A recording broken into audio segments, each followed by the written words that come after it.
Du Saint-Esprit, ainsi soit-il. Chers fidèles, nous sommes arrivés aujourd'hui dans notre exposé sur le catéchisme à la troisième demande du Pater. Fiat voluntas tua, que votre volonté soit faite sur la terre comme au ciel. Notre Seigneur dit dans l'Évangile, « Ce ne sont pas tous ceux qui me disent Seigneur, Seigneur, qui entreront dans le royaume des cieux, mais bien celui qui fait la volonté de mon Père qui est dans les cieux. »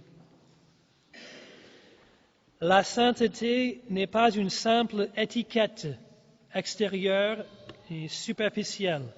Ça, c'est l'erreur de Martin Luther, une erreur aussi désastreuse pour les âmes et pour la société qu'elle est contraire aux Saintes Écritures. Non, la sainteté consiste plutôt en l'accomplissement généreux et total de cette parole, que votre volonté soit faite. C'est dire toute l'importance de bien comprendre cette troisième demande du Pater afin de la formuler en toute connaissance de cause et de tout notre cœur. Nous verrons donc la nécessité de cette demande, sa signification, et puis les meilleures dispositions pour formuler cette demande. D'abord, la nécessité. Il faut savoir qu'au début de la création, Dieu avait gravé au plus intime de toutes les créatures un désir naturel du bien. Chaque chose avait un penchant naturel pour atteindre le but pour lequel elle a été faite. Les abeilles produisaient leur miel et la cire, les arbres fruitiers donnaient leurs fruits dans leur temps, la lune et les astres marquaient les saisons.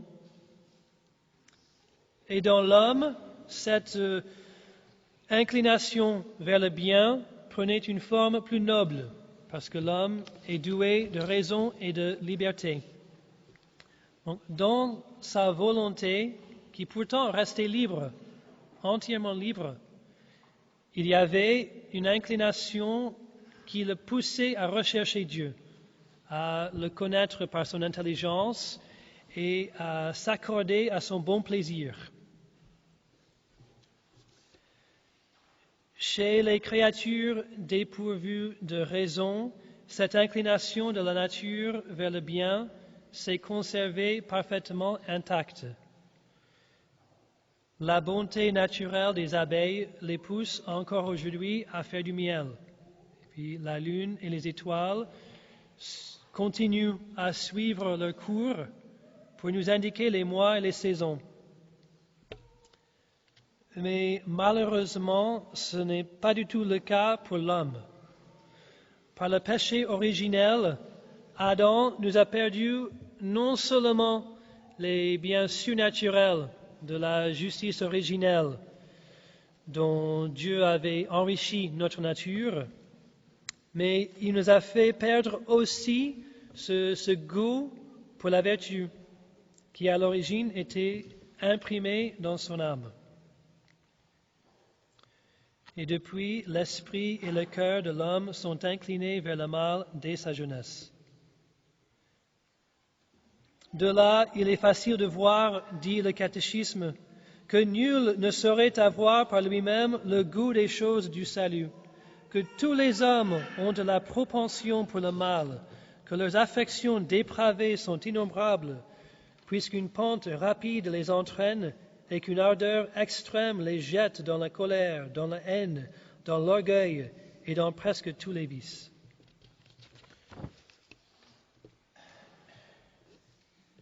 Et le catéchisme continue en faisant remarquer que le pire, c'est que la plupart de ces maux sont loin de nous paraître mauvais ou dangereux. Les hommes sont tellement aveuglés par leur passion que souvent ce qu'ils tiennent pour salutaire est un vrai poison. Nous sommes comme des petits enfants laissés à eux-mêmes, qui courent vers tous les dangers. Si vous laissez un petit enfant sans surveillance, vous êtes sûr qu'il va trouver la chose la plus dangereuse dans la maison, où il va aller jouer dans la rue.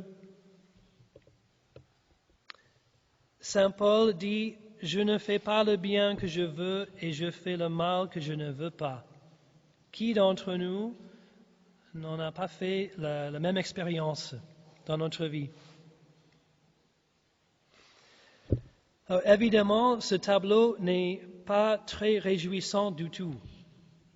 Mais le catéchisme se fait un devoir d'insister sur cette réalité dramatique. La liste des effets désastreux du péché originel revient souvent dans ces pages, comme un refrain lugubre.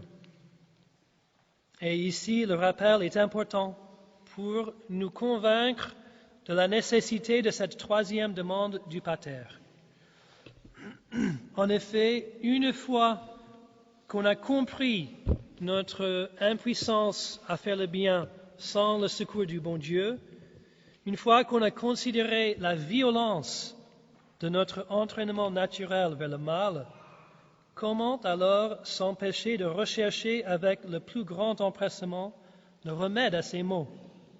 Comment ne pas désirer une règle sur laquelle on puisse guider et modeler sa conduite? Et c'est précisément cela que nous demandons en disant « Fiat voluntas tua », que votre volonté soit faite, pour lutter contre cet esprit d'orgueil, de révolte, de désobéissance que le péché originel a laissé en nous. Nous soumettons par cette prière notre volonté à la volonté divine.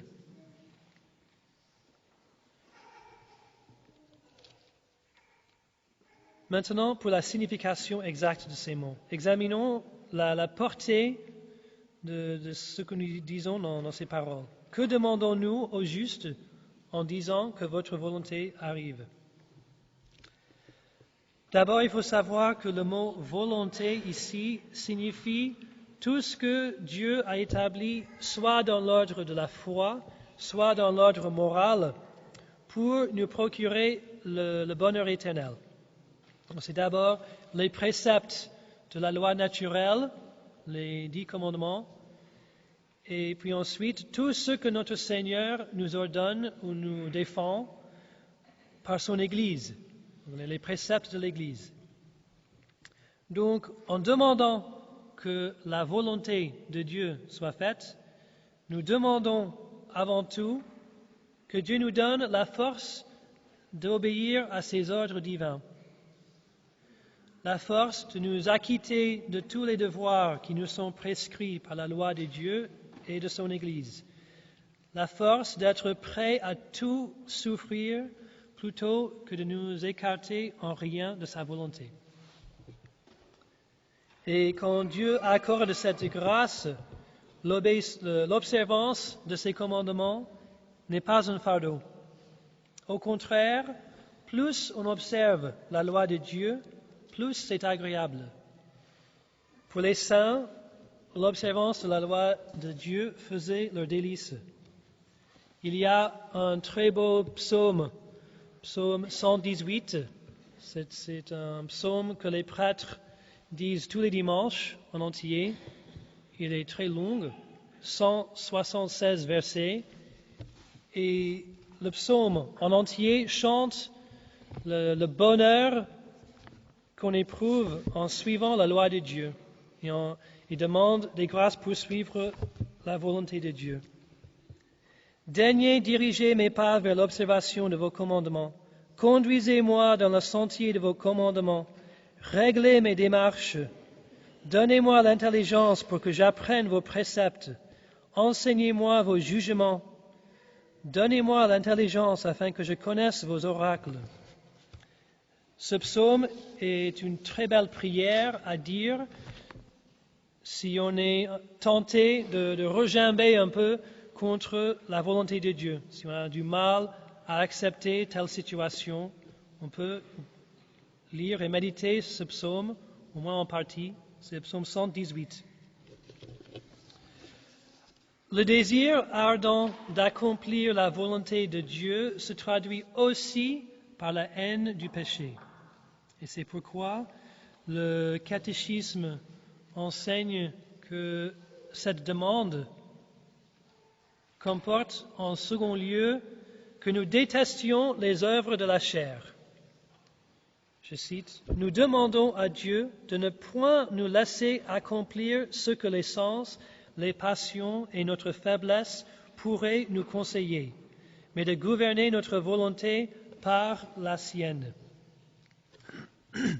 En somme, nous demandons, dans cette troisième demande, d'être aussi préoccupés par l'envie de faire la volonté de Dieu que les pécheurs sont absorbés par la pensée de la recherche des choses de la terre, le manger, le boire, le confort, l'estime des autres hommes. Il faut que les chrétiens soient aussi préoccupés par l'accomplissement de la volonté de Dieu. Nous voyons déjà que ce que nous demandons dans cette prière est exigeant et dur pour notre nature. En effet, ce n'est pas facile de demander à Dieu de ne pas satisfaire nos passions. Nous semblons haïr nous-mêmes et il ne manque pas de gens dans le monde pour nous taxer de folie. Mais subissons volontiers ces reproches en union avec notre Seigneur Jésus-Christ et puis armons-nous de courage car cette demande ne s'arrête pas là. Il va encore plus loin. Parce que non seulement nous demandons à Dieu de ne point nous accorder ce que désire notre nature déchue, nos passions déréglées, mais encore de ne pas nous donner ce que parfois nous demandons comme quelque chose de bon, mais peut-être sous l'inspiration du démon qui se transforme en ange de lumière. Saint Pierre était motivé d'un zèle qui lui paraissait louable quand il s'efforçait de détourner notre Seigneur de son projet de monter à Jérusalem pour subir sa passion. Et pourtant, notre Seigneur le reprend sévèrement. Et c'était pareil quand Saint Jean et Saint Jacques voulaient faire tomber le feu du ciel pour venger l'honneur de leur maître. Jésus lui-même, au Jardin des Oliviers, après avoir demandé quelque chose de tout à fait légitime, la conservation de sa vie naturelle, il ajoute quand même que ce ne soit pas ma volonté qui se fasse, mais la vôtre. Alors, avant de passer aux dispositions nécessaires pour bien dire cette troisième demande, quelques explications sur les mots qui suivent, donc sur la terre comme au ciel. Sur la terre comme au ciel, cela veut dire « Donnez-nous de vous obéir comme les bienheureux vous obéissent dans le ciel ». Dans une soumission parfaite, inspirée par l'amour et non pas dans un esprit mercenaire. On peut aussi donner un sens mystique à ces mots. Le ciel, c'est les bons et les justes. La terre, c'est les méchants et les impies. Ou bien le ciel, c'est l'esprit et la terre, c'est la chair. Alors, en ce cas-là, la signification est que nous demandons que tous et que toutes choses obéissent à la volonté de Dieu en tout. Alors maintenant, pour les dispositions, il y en a surtout deux. C'est l'humilité et la confiance. L'humilité d'abord par le souvenir de la déchéance de notre pauvre nature, l'inclination de nos passions pour le mal. Nous pouvons nous rappeler que les choses inanimées et les animaux sont supérieurs à nous dans cet égard. Oui, ils obéissent à la volonté de Dieu, toujours et en tout. Et l'humilité ensuite, par l'aveu que nous ne pouvons pas savoir mieux que Dieu où se trouve notre vrai bonheur et notre vrai bien. Il est impossible pour nous de saisir toutes les raisons de la providence à notre égard. Mais il n'est pas nécessaire de comprendre pourquoi. Parfois, il faut nous incliner devant la volonté de Dieu en disant avec saint Paul, « Seigneur, que vos voies sont impénétrables. » Et puis, c'est la confiance. Si Dieu connaît mieux que nous, alors il faut lui faire confiance. Il n'y a rien de plus grand, de plus digne que de servir Dieu. Servire Deo, regnare est. Servir Dieu, c'est régner. C'est-à-dire, celui qui s'accorde avec la volonté de Dieu, celui qui veut entrer dans le plan de Dieu, celui-là participe aussi à la souveraineté de Dieu. Il domine d'en haut tous les événements changeants et contingents de cette vie. Si la maladie ou les difficultés d'argent ou d'autres peines nous accablent, tenons pour certain que rien de tout cela ne peut nous arriver sans la volonté de Dieu. Et puis pensons aux saints personnages dans la Bible qui ne voulaient pour rien au monde violer la loi de Dieu et qui ont été récompensés par le bon Dieu au-delà de leurs espérances.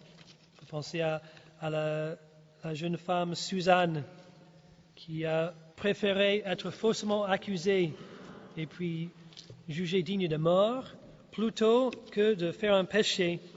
Puis le bon Dieu est intervenu avec le prophète ou par le prophète Daniel pour le disculper devant les hommes et confondre ses ennemis. Peut-être nous ne verrons pas notre récompense ici-bas. Il faudra peut-être attendre le ciel pour cela. Mais tant mieux, ça sera d'autant plus méritoire.